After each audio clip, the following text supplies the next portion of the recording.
Quero mostrar para vocês hoje a como coletar o último registro, né, a última data de registro ou a última venda, a última data de compra. O importante é que a gente colete aqui a última data, no caso a mais recente, usando apenas uma fórmula, uma função. E a função que a gente vai usar é a primeira vez que a gente vai usar aqui no canal, que é a função maxifs, que basicamente vai me trazer o valor máximo, só que ele vai me trazer o valor máximo de acordo com um teste lógico. Por isso que é muito importante que você acompanhe o passo a passo aqui para criar essa função. A aula é bem rápida, porque aqui a gente não enrola, mas é só para você aprender mais uma função bem interessante aqui no Google Sheets.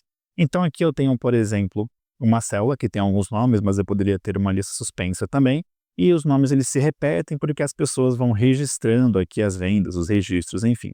Se eu trocar aqui, por exemplo, para Carla e der um Enter, ele vai trazer que a data mais recente, né, o último registro de data dela foi no dia 17, é justamente o que eu tenho de mais recente aqui. Se eu trocasse aqui, por exemplo, para dia 20/2, ele seria o mais recente, dou um Enter, ele pega o mais recente. E por quê? Porque a função maxifs me traz um valor máximo. Eu vou fazer ela aqui do lado, tá? A gente fazer essa mesma função, porque eu quero ensinar algumas coisas para vocês além da função. Então vamos lá, vou deixar pintado aqui de amarelo, só para vocês verem que a gente está fazendo um lugarzinho diferente e a gente vai começar a rodar a nossa função. Eu vou colocar aqui o sinal de igual e vou chamar a função maxifs.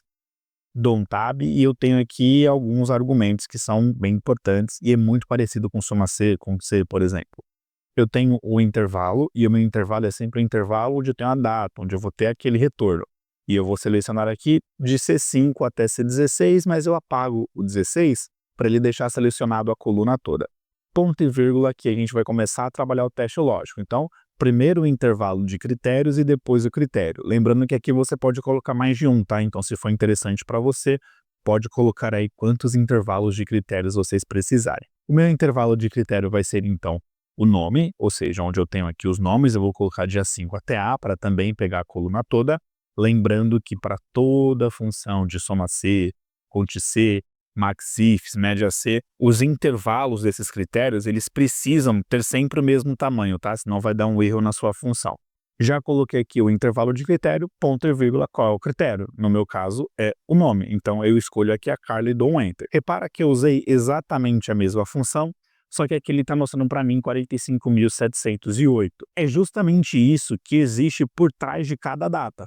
Um número. Quando eu uso o maxif, eu pego o valor máximo, então tudo que eu preciso fazer é transformar isso aqui em data. Então eu posso vir aqui e clicar em mais formatos, eu posso vir em dados, ou eu posso pegar uma célula que já tem uma data, venho neste pincelzinho aqui, que é o pintar formatação, e eu clico em cima da célula em que eu quero aplicar aquela formatação, e pronto, a gente já tem ali exatamente a mesma data. Se eu trocar aqui, por exemplo, para João, der um Enter, ele vai atualizar a data ali para mim também. Tranquilo?